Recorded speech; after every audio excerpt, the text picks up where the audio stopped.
They came at dawn, when the mist still clung low to the dust and the fires of the wagon train had turned to faint embers.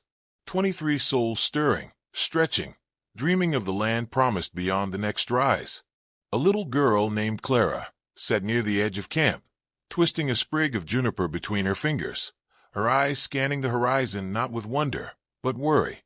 Her mother, Sarah, stirred the last of the cornmeal mush over the fire. "Eat quick, Clara. Today we make the pass."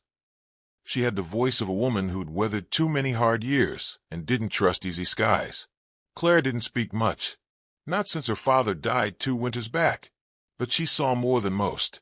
She watched the mule's ears flick. She watched the way the birds stopped calling. It started with thunder, or so they thought. A low, rolling sound over the ridge. Wheels. No. Hooves. Dozens. Then the first shot cracked like dry lightning. One of the guards tumbled backwards, rifle still in hand. Screams followed, and a moment later the vultures came down the slope like hellfire let loose. Clara didn't scream. She dropped the juniper sprig and ran. The vultures weren't men in the proper sense. Not anymore. Hardened killers wrapped in dirty coats and blood-soaked hats, with faces half-covered and eyes black from sun and sin. At their head rode a tall figure with a buzzard's feather in his hatband. Hawker. That name rode ahead of him like a curse in these parts. He fired 2 shots before his boots even touched the ground, one striking a preacher in the heart mid-prayer. Clara ducked under a wagon and crawled fast, her breath shallow. All around her the world turned to smoke, gunpowder, and red. Horses screamed. A mother clutched her child only to be ripped apart by a passing rider's saber. Bodies fell. Dust turned to mud with the blood that soaked it. Someone grabbed her ankle. She kicked hard and rolled away, slicing upward with the little bone-handled knife her father gave her before the sickness took him. The man cursed, clutching his face. She didn't stop to look. Beyond the rear wagon, the trail split toward the hills, jagged and steep, a mess of rocks and deadwood, where even deer hesitated to tread. Clara ran toward them. "Don't bother, she's headed into the hollow," one of the outlaws said, loading his revolver with lazy confidence. "Ain't worth the bullets." Hawker looked after her, eyes narrow. "Let her go. That place eats more men than bullets ever did." Behind them, the camp was ash and ruin. Only wind and fire remained, dancing through broken spokes and torn canvas. Clara climbed higher. Her hand scraped raw on rock, her lungs burning. She didn't look back. She wouldn't. In her chest, beneath the fear, something colder began to stir. She reached the first ledge by noon. From there, the plains looked distant, unreal, like a bad dream retold. Below, smoke still rose in twisting spirals. The vultures were already moving on, leaving nothing but scorched earth and silence. Clara found a narrow path hidden behind a curtain of thorn and granite. She'd never been up this far before, but something pulled her, an instinct, or maybe just absence. No voices, no footsteps, only the wind whispering between the stones. The world thinned here, and even the sky seemed cautious. She kept moving, half climbing, half falling. When night fell, she curled beneath an overhang and wrapped herself in her torn cloak. Her ribs ached, her hands trembled, but she didn't cry. Instead, she listened. A distant owl, the rustle of leaves, and something older, something deep within the hills. Not a sound exactly, but a presence. Watching. In the days that followed, search parties never came. There were none left to send. The massacre at Dustwater Creek was spoken of in hushed tones in border towns, always ending with the same bitter truth: no survivors. But that wasn't entirely right. Some said a wild child had taken to the cliffs, skin darkened by sun and eyes like coal. Others swore they saw a shadow flit across the rocks when they passed near Hawk's Hollow, a place even the boldest hunters avoided. The land there was wrong, they claimed, twisted, haunted. Clara made no home. Not yet.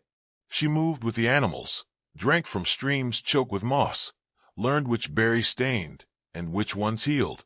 She learned to step silently, to watch the wind, to vanish between breaths. She marked the days with stones, not because she cared for dates, but to remember the silence that followed the slaughter. And far below, in the saloons and jail cells of towns, like gutters bend and broken spoke. The vultures drank and gambled and rode on, thinking little of a girl with a knife and too many scars. They didn't know that the hills remembered. They didn't know she was still watching. And they didn't know she was waiting. Clara vanished into the hills, as though she had been born from them. The sun did not find her easily, nor did the wind, not in those twisted canyons where shadows clung like old regrets. The rocks, jagged and black-veined, jutted up like ribs from the earth. They gave no welcome. Even mountain lions passed through quickly. But Clara remained. She followed no trail but her own, letting instinct and caution guide her through the stone maze. Her boots, torn and thin, wore down to nothing within days, and soon her feet bled. She wrapped them in strips of cloth torn from her dress. The pain sharpened her, carved away softness. Hunger bit into her belly, but she learned where rabbits nested and where lizards sunbathed too long. She learned to watch the flight of vultures and walk against the wind. A week in, she found the cave. It wasn't much, just a slit in the rock, half hidden by a fallen cedar and a scatter of bones bleached white by sun. But it was dry, and it was hers. Inside, she lit no fires. The warmth of the stone and her own silence sustained her.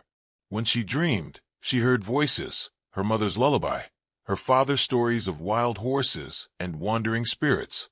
But when she woke, there was only the steady sound of the wind breathing through the crevices, as though the mountain itself had lungs. She spoke to no one. Yet she was not alone. The animals watched her, wary but never hostile. A red-tailed hawk circled above her cave for days, and once, when she stumbled down a loose slope, a mule deer stood at the ridge above, unmoving, as if standing guard. Clara felt it, not safety, exactly, but recognition. The hills knew her now. They had taken her in, tested her, found her unyielding. Below, in the dry country towns beyond the ridge, stories started to travel. Of a girl, maybe 12, who lived wild in the cliffs. Of a ghost with black eyes and a blade carved from bone. Some said she was a witch, cursed by the land. Others claimed she was protected by it. No one dared to find out. The vultures heard the stories too. 3 weeks after Dustwater Creek, Hocker sat outside a saloon in Dead Lace, boots on the railing, a bottle in hand. One of his men rode up fast and breathless. "Found her trail," he said, tossing a dirty cloth to the porch. "Blood tracks. She's alive up in the hollow." Hocker didn't even blink. Let her rot. But I said no. He took a long drink, then looked out toward the rising cliffs beyond the edge of town. "That place ain't right. Never was. Let the buzzards have her." And so Clara stayed undisturbed, wrapped in silence and stone. But she was not idle. She shaped a world from what she had. She carved small figures from driftwood, foxes, birds, a tiny likeness of her mother with a sharp chin and long braid. She set them in a circle in the cave, a family built from memory. Her knife, once dull, now gleamed with care. She honed it daily against rock, practiced carving lines in bark, slicing fish bones, trimming feathers with precision. It was more than a tool. It was language, promise, vow. One afternoon, while hunting, she found an old trapper's camp long abandoned, just a ring of stones and rusted tin. Among the rubble was a satchel with 2 flint stones, a spool of wire, and a pouch of dried beans. Treasure. Proof the hills gave back when asked with respect. The next morning, she awoke to the sound of something unnatural, a voice, hoarse and human. "Hello? Anyone?" She crouched near the mouth of the cave, knife in hand, every sense stretched taut. A man stood near the lower rocks, turning slowly in place. He wore a long duster and a rifle slung across his back. His steps were cautious, not predatory. Clara didn't move. The man called out again, then took a slow sip from his canteen before turning back the way he came. She followed him at a distance, silent as dusk. He made camp that night near the dry creek, unaware he was being watched. When he woke, his rifle was gone. So was his pack. He walked out of the hills, without looking back. From that day, word changed. The girl in the hills wasn't just surviving. She was watching. And those who entered uninvited often left with less than they brought. or didn't leave at all. Time passed in a rhythm not marked by calendar or clock, by season, by storm, by the way the birds moved across the sky. Clara grew stronger. Her skin tanned, her shoulders broadened. She spoke only to herself now, sometimes in whispers, sometimes in song. She laughed rarely but fiercely, and when she cried, it was into the dust, where no one could see. One night, she returned to the ridge above Dustwater Creek. The place had changed. Nothing left but the twisted skeletons of wagons and the ghosts of old fire pits. She walked among the ruins without fear. In the ashes, she found a ring, her mother's. It still fit her finger barely. She pressed it to her lips and tucked it into a pouch at her side. Back in the cave, she laid out the totems, added new ones, a hawk, a rabbit, a small stone painted with red earth, a family still growing. One day, she would return, not to the creek, but to the men who caused it. For now she waited, learned, became, and the hills, in their cold wisdom, waited with her. The vultures returned 3 years to the day since the massacre at Dustwater Creek. Not the birds, though they circled too, but the men who'd once ridden down the hills like wolves through a fold of sheep. The vultures, flesh and blood, leather and lead, with pistols swinging and laughter like dry bone in a barrel. Clara saw them first from a rise above the town of Merrow's Pit. The town lay 2 days west of her cave, where the plains rose into mesas and the sky looked too wide for secrets. She had gone for supplies, quietly, after dark, trading snares and hides for salt and nails, and a small tin of coffee she guarded like treasure. From the ridge, she watched the riders enter. Same feather in the hat, same sneer in their spurs. They swaggered into town like time hadn't passed, like they hadn't left ashes and orphans in their wake. Hocker was still their leader, older, heavier, a new scar dragging down the side of his jaw like a question mark. But it was him. He dismounted slow and deliberate, nodded to the barkeep outside the saloon, and tied his horse to the rail like a man who didn't expect trouble, and never had to. Clara's knuckles whitened on the rock she clutched. She returned to the hills that night, moved like a spirit between brush and stone, her hair tangled and wild, her boots silent on the dust. She carried no rifle, only the knife, a rope, and a long-remembered promise. The cave was waiting, the fire pit still warm from her morning departure. She crouched beside the circle of carved totems and stared at the one she'd whittled months ago, Hocker, feather and all. She took it, snapped it in half, and fed it to the flames. Then she began to prepare, not for war, for justice. She knew the routes, the way they came in, the ways they'd run if spooked. The old miner's tunnel under the saloon collapsed to most, but Clara had passed through it once with a torch and a prayer. She knew every bend of that land like it was part of her own bones. By the second night, she moved down into Merrow's Pit. The town had changed, bigger now and meaner. A new sheriff, a new church with unfinished walls. But fear hadn't changed. It clung to the place like heat. Folk looked away when the vultures passed. No one questioned how the banker's daughter ended up bruised and bloodied, or why the blacksmith's son hadn't come home.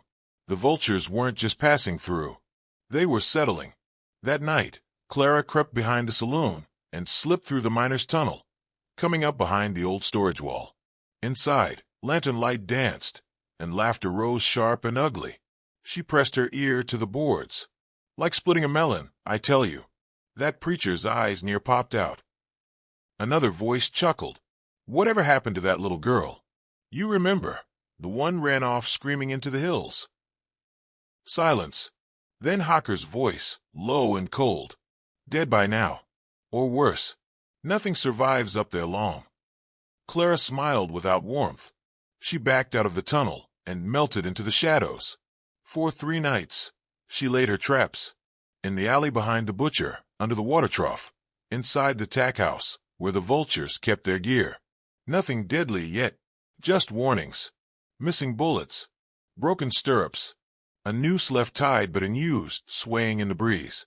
A mark on the door. 3 claw lines, carved deep. By morning of the 4th day, the town buzzed with whispers. The vultures had an enemy, but none dared speak it aloud. That evening, Clara stepped out of hiding. She came through the main street, just as the sun dipped low, painting the town blood red. Her figure small, thin, wrapped in a dusty coat, and a wide-brimmed hat pulled low. But her steps were certain. Her knife hung at her side. Her eyes, black, unreadable, didn't flinch. A stable boy saw her first, dropped his bucket. The sound echoed. A vulture at the saloon's edge turned, confused, and reached for his gun. Clara was faster. The knife spun, arced, and buried itself deep in his shoulder. He screamed and dropped, blood blooming across his vest. She didn't wait. She ran, not away, but toward the chaos. Through the side alley, up the crates, across the saloon roof, where she'd planted fire tar and fuse line earlier that day. The flames roared as the saloon caught, throwing men into panic. From the shadows, Clara moved like smoke. She kicked a gun from one man's grip, lashed another's throat with a rope soaked in brine. She wasn't a soldier. She was something older, precise, ruthless. Hocker burst from the flames, coughing, revolver drawn. He spotted her atop the barrel house and raised his weapon. "You again," he rasped. She didn't speak. "I should have finished you." She jumped down, rolling to break the fall, and when she rose, her knife was back in hand. Not her father's anymore. It had become something else, something hers. They circled each other in the flickering light of burning timber. "I killed your folks," he said, as if daring her to falter. "Burned that wagon train to the axle." "I know," she said. Her voice was clear, unshaken. "And now you're going to answer for it." The fight wasn't long. He was strong. She was faster. He swung, missed. She cut low. He fired once, grazed her arm. She stepped in close and drove the knife up, just below the ribs. His eyes went wide. He staggered, and then he fell. She didn't watch him die.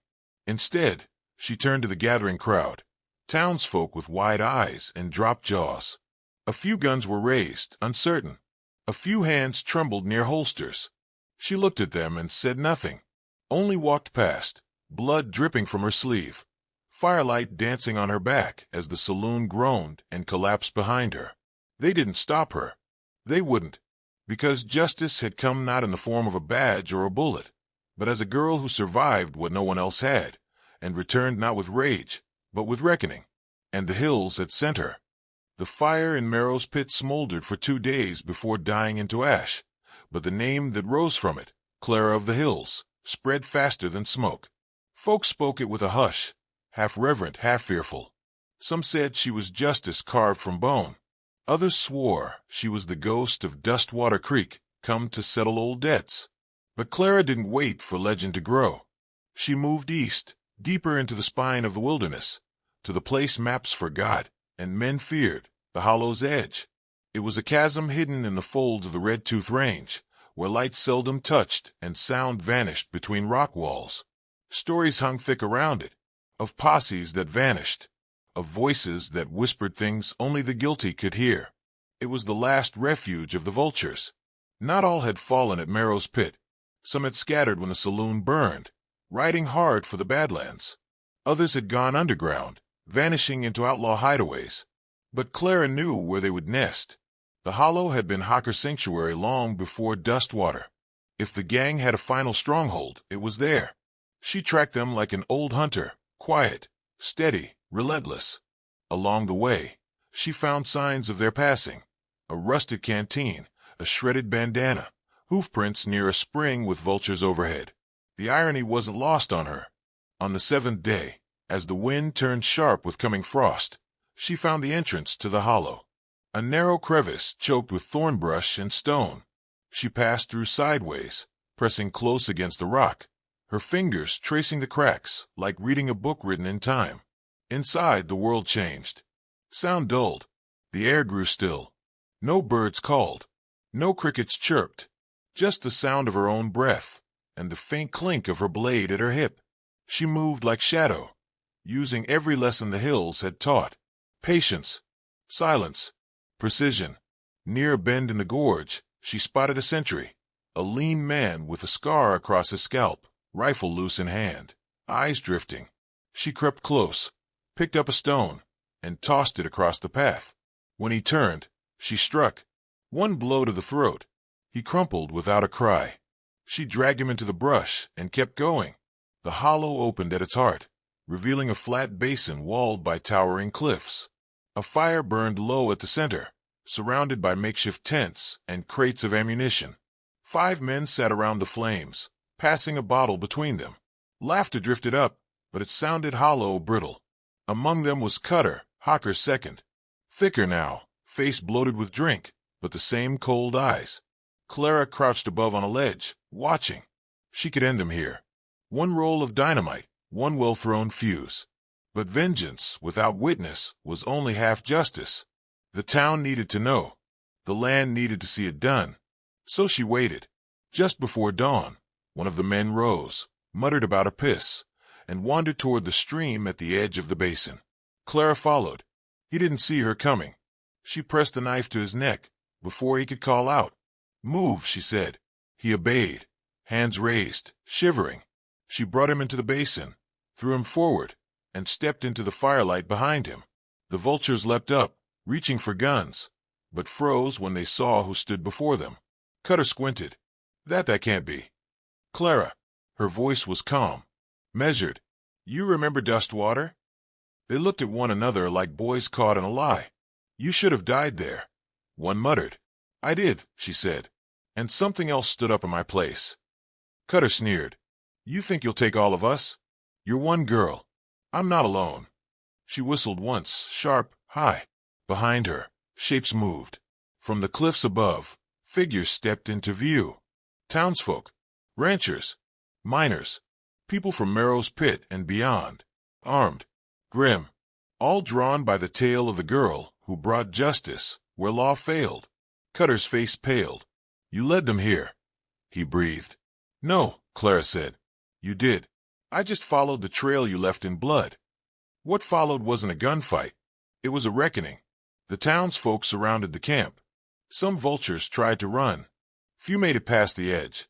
Clara moved through them like memory, like grief turned steel. Her blade flashed, not in rage, but in resolve.